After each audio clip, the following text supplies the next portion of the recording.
6. 13 Eyewitness News is closed caption for the hearing impaired.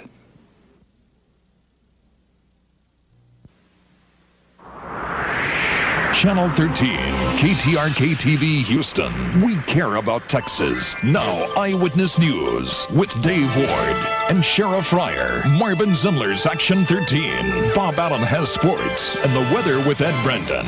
Now, Channel 13, Eyewitness News. Tonight. The young and the old head for higher ground tonight as the rain keeps coming. Some folk even risking their lives to save animals. And the president declares the flood zone a federal disaster area. Good evening, friends. Mother Nature's assault on the Houston area is not letting up. It is a disaster that defies the memories of most of us. We have team reports here on Eyewitness News tonight, followed by extended coverage in a special 30-minute program beginning at 10:35. But the question on everyone's mind right now is, when will we get a break? Ed Brandon joining us from the Weather Center now with the very latest. Ed. Thank you, Cheryl. We are getting a break at the moment, although we are not out of the woods by any means as far as this weather condition is concerned. The heaviest rain showing up on radar right now is out in the Gulf of Mexico. It extends inland into the southern part of Louisiana. We're still watching light to moderate rain showers throughout the Houston area, becoming heavier southwest of us around Victoria and Corpus Christi. The elements that caused the heavy rain and the flooding here in the Houston area for the past 2 days, however, are still there. There's still a front out to the west of us. There's a lot of moisture pumping in at all levels of the atmosphere from the Gulf of Mexico and from the Pacific. For that reason, we are still under a flash flood watch. That means the areas that have not experienced flooding yet still could. And a flash flood warning, meaning where flooding has occurred, it can reoccur. We'll sort it all out during the weather portion of this newscast in just a few minutes. Dave and Cheryl. All right, Ed, thank you. Well, it has been a day of human tragedy and dramatic rescue, and the scenes continue tonight of flooded homes and of boats carrying dozens of families and children, some only months old, to safety. Reporter Chris Adams has the story from the San Jacinto River subdivision in Channelview, and a look at the situation there. Somebody don't have a life jacket, grab one. Some of the last to leave the washed-out San Jacinto River subdivision in Channelview were very young indeed. 4-month-old Tommy Jean Crawford caught one of the last boats. Even for those long accustomed to living along the unpredictable river, the flooding came with surprising speed and force. This morning there was no water, hardly. And then it just started coming. We stuck a stick up, and about every hour it was coming up about a foot. The heavy rains which fell to the north channeled more water past the washed-out homes and flooded streets here, finally convincing many it was time to go. I'm worried about my mom. I was trying to get her out earlier, and she was dead set on staying here. Her mother and even the family cat ultimately made it out safely. This short trip to dry land was not always an easy one. Birdie Monty escaped by climbing from her second-story window. A rescue worker maneuvers her into the boat. I weigh 153 1/4 pounds, and she reached up and got me like a champ, honey, and brought me right out that window. She said, "Don't worry, I'm strong. Use my head." Despite warnings the water would rise still higher tonight, some homeowners stayed, more afraid of looting than flooding. Still, a busload full of wet but safe residents did come out of a place now fit for neither man nor beast. Chris Adams, 13 Eyewitness News. The deadly floods are being blamed tonight for the deaths of 8 people, including a 2-month-old child in Chambers County. Police say a truck carrying a baby and 2 adults was swept off a flooded road. The father got out holding the baby over his head, but he slipped and fell, and the infant was swept away with the current and drowned. So many people have been forced out of their homes that the Red Cross has set up an emergency shelter out at the Astra Hall. Volunteers are prepared to handle 1,000 people, making it the largest shelter anyone has ever seen in Houston. Reporter Ben Wilson joining us live from Astra Hall to give us the story from there. Ben? Well, Dave, we've been showing you the bad and the ugly all day long. We thought we'd show you some of the good tonight. You can see behind me the people are getting ready to bed down for the evening in this facility at Astra Hall, which has been set up to take up the overflow from some of the other Sims Bayou area shelters. It's an extraordinary shelter for an extraordinary disaster. There are 65 people on this bus, people who are thankful to the owner of Southern Comfort Charter and Tours, one of the many volunteers who braved high water near Sims Bayou to get people out of waterlogged homes. Water pretty deep in there, every bit of waist deep or better, and we come on in, and we carried out about 60, 65 this trip. Some had to be wheeled into the shelter at Madison High School. Patricia Head-On helped rescue an entire block, including 2 who are wheelchair bound. I helped them get on the rowboat with my son, so then we had at least 12 people on the rowboat then. Once Madison High School reached capacity, flood victims were brought to this super shelter at Astro Hall. We are prepared to serve up to 1,000 individuals, and that is with a place to stay and also with food. Volunteers say this is possibly the largest single shelter ever set up in the Houston area for more victims than many have seen. You know, this is the highest it's been. Even when Alicia came through, our neighborhood is worse than that. This is worse than a hurricane. Right. And volunteers made sure that at least for children, the storm stayed outside. Now in about 30 minutes, we're going to take you on a tour of this massive facility for 1,000. Reporting live from Astro Hall, Ben Wilson, 13 Eyewitness News. We want to go now to one of the places that always seems to flood, but never before like this, Sims Bayou. That's where we find Eyewitness News reporter Deborah Wrigley in the South Acres subdivision near Martin Luther King Boulevard. Deborah? Right, Dave. We're here at Martin Luther King near Van Fleet, and we are at what is a temporary command center where a small army of city employees, you see the police, the fire department over there, they have set up camp for the remainder of the night. It is this contingent of city employees who've been responsible for about 100 rescues earlier today. Scores of rescues have been reported here over the past 24 hours, but what you're about to see may be one of the most memorable of this entire ordeal. Since dawn, these firefighters and this airboat have been on duty, part of an army that's been evacuating residents, those that wanted to leave. You want to ride out? Okay. Part of the South Acres subdivision is now being claimed by Sims Bayou, and in the middle of it, a report of a horse trapped by rising water in a barbed wire fence. The airboat moved in. For nearly an hour, a tense struggle between a scared horse and an unrelenting current unfolded. Grab a hold of your tail back there. But what this horse had going for him was a firefighter who wouldn't give in to nature and give up on something that wanted to live. Somehow, a small miracle took place here against impossible odds. There will be a horse. Then, one very lucky horse emerged from the water with a fireman on his back. The fireman's name is Dale McBroom. I don't guess we get as many cats out of trees as we used to, but children and animals look to us for a helping hand, and that one was looking and nobody was stopping to help. But those firefighters surely helped, and Mr. McBroom most certainly. They are out in the night again, helping anyone else they can. As for the update on Sims Bayou, it is holding its own right now. In fact, water is receding in some streets. Live from South Acres, Deborah Wrigley, 13 Eyewitness News. To the northeast of Houston, Highway 59 remains closed at this hour. The floodwaters from the San Jacinto River cover more than 300 yards of that roadway, making travel impossible. The river has reached a record high of almost 65 feet there. That's roughly 15 feet over flood stage, and the water continues to rise. Flood control officials believe the river may crest late tomorrow night. To the southwest of Houston, Highway 59 also closed from the Fort Bend County line all the way to Victoria. Lots of school closings to tell you about tonight. We're going to start with the school districts. As of news time, these are the districts that are closed: Aldine, Alvin, Channelview, Cleveland, Conroe, Cy-Fair, Dayton, El Campo, Friendswood, Huffman, Humble, Kendleton, Klein, Liberty, Magnolia, Montgomery, Pearland, New Caney, Sheldon, Shepherd, Splendora, Spring, Tarkington, Tomball, and Willis. Students at Hempstead and Waller ISD will have classes, but they'll be delayed 1 hour. A number of other school districts, including HISD, haven't decided whether to hold classes tomorrow. We'll try to keep you updated on that. Also, several colleges have canceled classes. They are University of St. Thomas, Alvin Community College, Kingwood College, Tomball College, Lee College in Baytown, and day classes at North Harris College. Watch Eyewitness News at 6 a.m. for a complete list of all school closings in the Houston area. Patients of MD Anderson Cancer Center, please take note. Officials at that hospital are asking that you call them after 5 in the morning. Because of the uncertain weather conditions, MD Anderson patients are advised to call 1-800-889-2094, again after 5 a.m. Hospital officials say they may need to go to a modified clinic schedule, so it's important that you call the number there on the screen after 5 in the morning. In a moment, our flood coverage continues with a live report from Kingwood. And the governor gets a first-hand account of the situation. We'll be right back.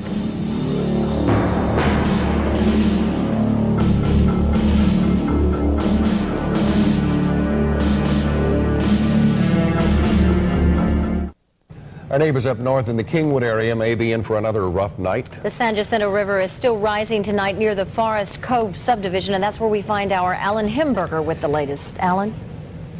Sure, it's been a very difficult day out here, and it is being a very difficult night as well. As you see behind me, you see people are still pulling furniture out of flooded homes and so forth. We still have volunteers out here doing what they can for their neighbors. We have some additional evacuation notices that we want to tell you.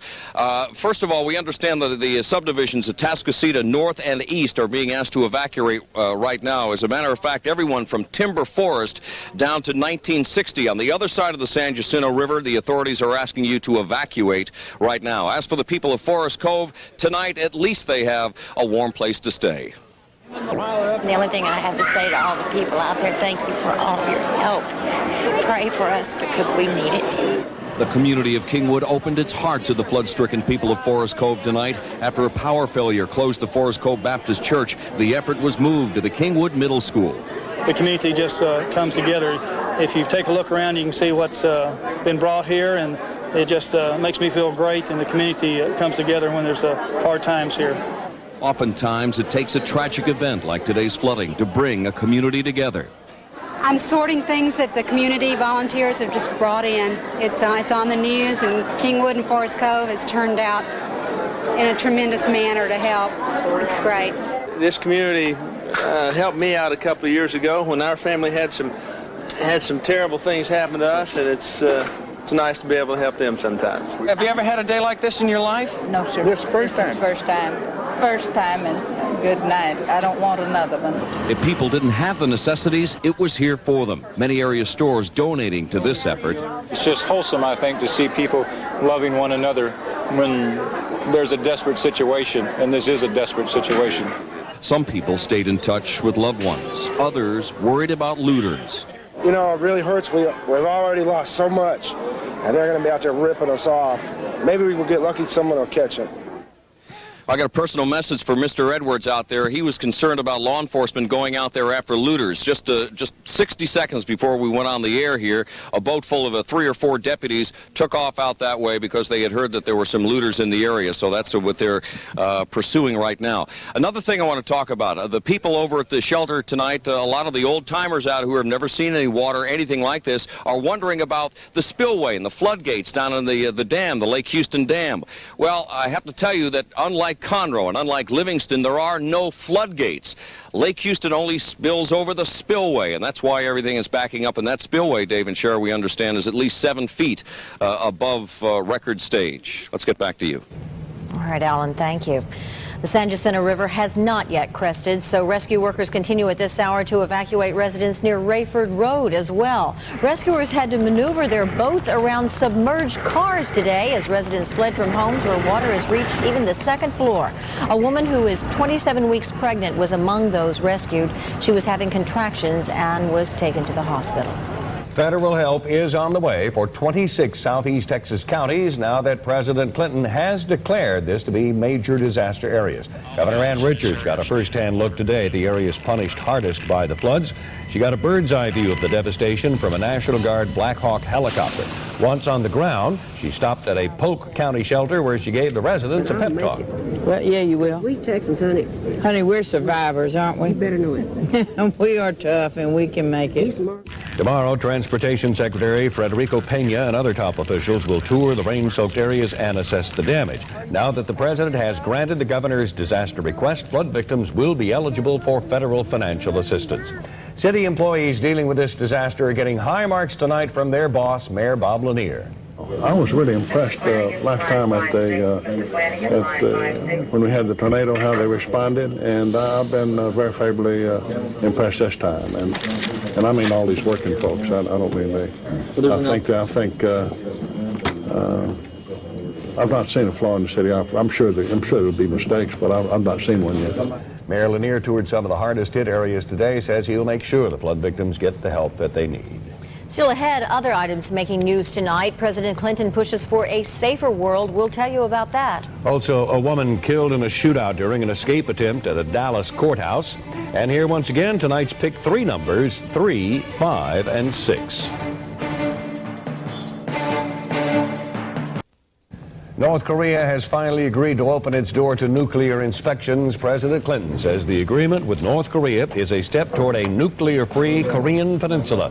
The agreement opens up North Korea's nuclear program to inspection, but it does not answer the question of whether North Korea already has nuclear arms. Scandinavian TV3 tonight in Norway has dropped from its broadcast the Mighty Morphin Power Rangers, and debate rages whether that wildly popular children's show played a role in the death of a 5-year-old girl who was stoned and kicked by playmates and left to freeze in the snow. Little Silje Redergaard died Saturday on a playground in Trondheim.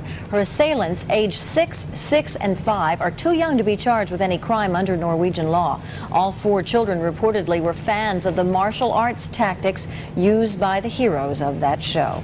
Jury selection in the O.J. Simpson trial has been suspended so the judge can review the latest book written about the case. The prospective jurors were sent home until Thursday because Judge Lance Ito was worried a book written by a friend of Nicole Brown Simpson could impact jury selection. The book portrays Simpson as stalking his ex-wife and threatening to kill her if she ever slept with another man. When the book was brought into the courtroom by the clerk, Simpson looked and saw what it was and kind of put his head down and shook his head like, oh no. The judge in favor of the prosecution also decided not to throw out DNA results taken from a bloody glove and other key evidence. A murder suspect's wife was killed in Dallas when she tried to help him escape today. Michael James Jackson was being transferred to a courtroom when his 20-year-old wife, Ruth Rodriguez, shot and wounded a deputy, then gave her husband the gun. A shootout erupted. Rodriguez was killed. Her husband and another deputy were also wounded. 9 Midwestern states devastated by floods last year are getting a $3.5 million boost from the government to lure tourists back to the area. Although all the damage has been repaired, tourism plummeted after the floods, costing the states more than $120 million. Well, now the U.S. Tourism Department is helping fund a public relations campaign along with discounts on hotels and rental cars. And that is last year's flooding. That is not the current flooding here in Houston. That's not the current flooding here. We will show you why it's flooding here and why it might flood some more next.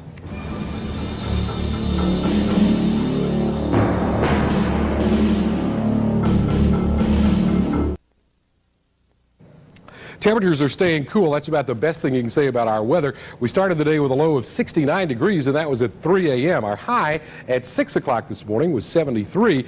At Intercontinental Airport in the 24-hour period ending at 4 o'clock this afternoon, there was 4 1/3 inches of rain, 4.30 actually, in the 24-hour period ending at 7 o'clock. Tonight, only 3.2. At 10 o'clock at Intercontinental at 69 degrees, 68 here, and at Hobby, relative humidity 100%, winds northwesterly at 6, the barometer 29.89 and falling. 100% humidity means the air is saturated. It cannot hold any more moisture, and as a result of that, you get condensation and fog. Lots of fog. If you pay close attention to the coverage you're seeing here on Channel 13, oftentimes you think the camera may be slightly out of focus on some of the field reports. Not true. It's just impossible to keep the condensation off the lenses of those cameras in weather like this.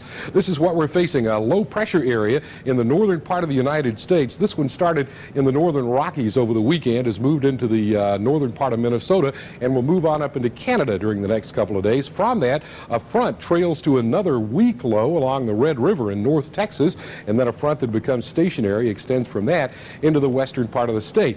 There's high pressure covering the eastern United States. On the backside of that high, moisture flowing in from the lower levels, of the atmosphere from the Gulf of Mexico, and that is helping to fuel the thunderstorms over the southeastern part of Texas. Add to that a series of upper-level low-pressure disturbances that normally wouldn't have that much effect on us, but with the abundant moisture and unstable atmosphere over our part of the world, those upper-level lows continue to cause a string of rain showers. If you look, you can almost see a circular pattern here. Of course, the atmosphere circulates clockwise around a high-pressure area, but if you look way down along the coast of Mexico, you see those series of clouds or cloudy areas moving up the east coast of Mexico. That is thunder shower activity or fuel for more thunderstorm activity that possibly could happen here overnight or tomorrow. None of the weather factors that have gone to produce the heavy rains or the consistent rains and the flooding, none of those factors will be missing tomorrow. And once the atmosphere heats up during the day tomorrow, it could start all over again.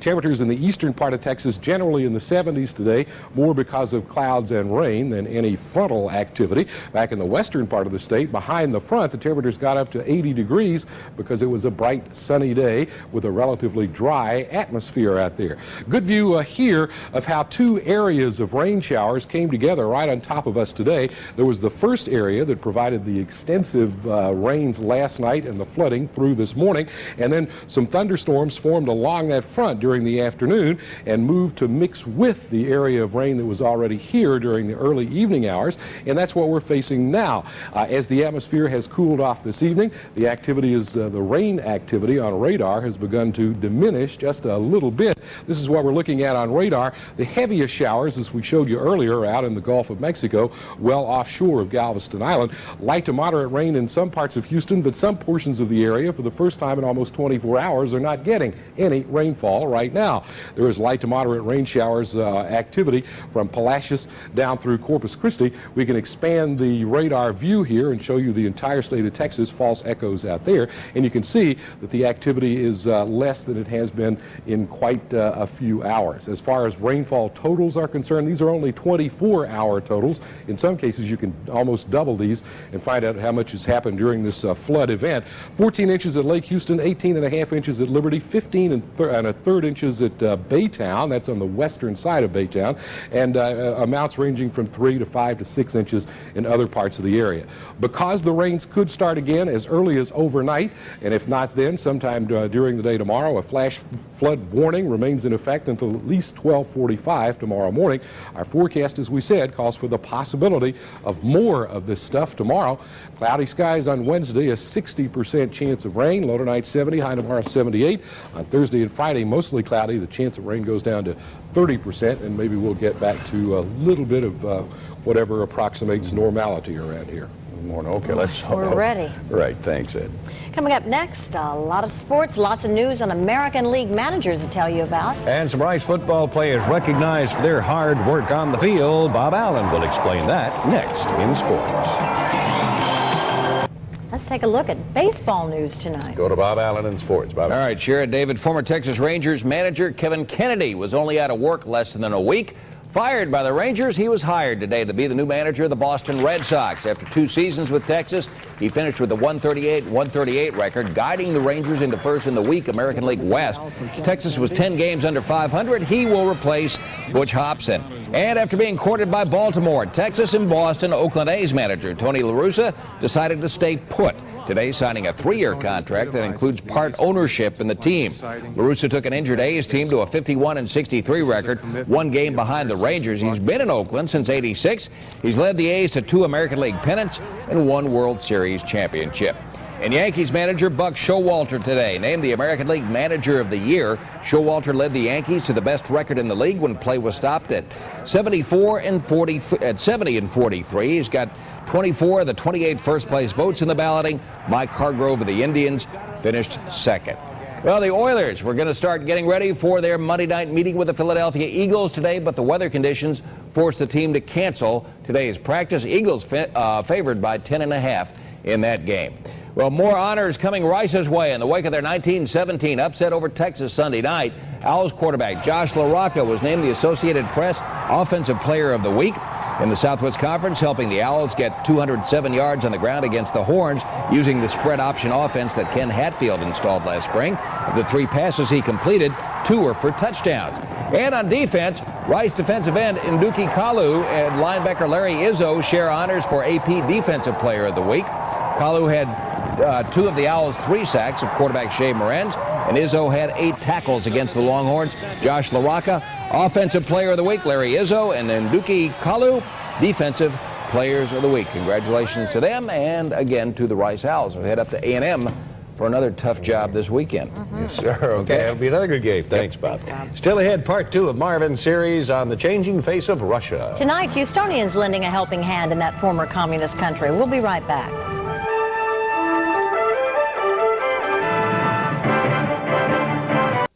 Well, Action 13's Marvin Ziller tonight continues his series of reports on his recent trip to Russia, where the people face the harsh reality of the end of an empire. A Houston minister describes the former Soviet empire as the Dark Ages. Join me as I continue my special series. To Russia with love. We will bury you. Your grandchildren will live under communism. Well, it didn't quite work out that way. Khrushchev is no more, Soviet communism is no more, and as Khrushchev's Russian grandchildren, we came to help. Even though bread lines and borscht have been traded in for blue jeans and burgers, all isn't well in the modern life of Mother Russia. First Baptist Church minister Dr. John Bisagno was in Russia doing missionary work when I was there. They've been 70 years under oppression. They've just come out of the Dark Ages. They're confused. They're poor. They don't know much of anything. They are where this country was in the Great Depression. We flew from Moscow on Russian Aeroflot Airlines, 1,200 miles east to the base of the Ural Mountains that divide Europe and Asia. Our destination, Kongor, a city about the size of Bel Air, a city that was closed to Westerners until recently because it houses military bases and missile sites. Kongor isn't a tourist town. We were housed in one of the standard Soviet-style apartment buildings, living with the family of an English teacher who never met anyone who spoke English. Our Texas twangs were sure a surprise. Her small apartment on Lennon Street is home to her family of 6. We were lucky. There's hot water, a luxury here. Many necessities are scarce. There's no medicine at Kongor's Children's Hospital. Well, this is our medicine. Well, so few. Then all those brave little faces, the reason for the mission. Sergei is 21 months. This youngster has a complete cleft on the left side of the lip and extends into the palatal portion. Gonna be a good-looking boy. Yakov is 9 months old. This child has a cleft of the lip, and it extends inside, and we have a cleft of the palate as well. Little Lena is 4. It's a very large cleft. Usually we like to have these repaired, Marvin, by the time they're 18 months old. Dr. Joe didn't waste any time. He got right down to business. And in order to make it curve, Marvin, we're going to make a few little scores in it. Dr. Joe looked at more little faces. Natasha's 6. They put a plastic tube, and it stays in the nose all the time for support. We have not used these in many years. When Dr. Joe said he could reconstruct little Olga's ear, her mother was overwhelmed. She never thought this day would come. She never dreamed Americans would be the ones to come to Russia with love. What do Russian doctors say about Clinton's national health care plan? That and more tomorrow. Marvin Zindler, Eyewitness News. Thank you, Marvin. Well, that does it for this regular edition of Eyewitness News tonight, but stay tuned to Channel 13. Because coming up, we have another half-hour report dedicated to the flooding that's still crippling the area. That'll be followed by tonight's edition of Nightline. Stay with us. We'll be right back after this.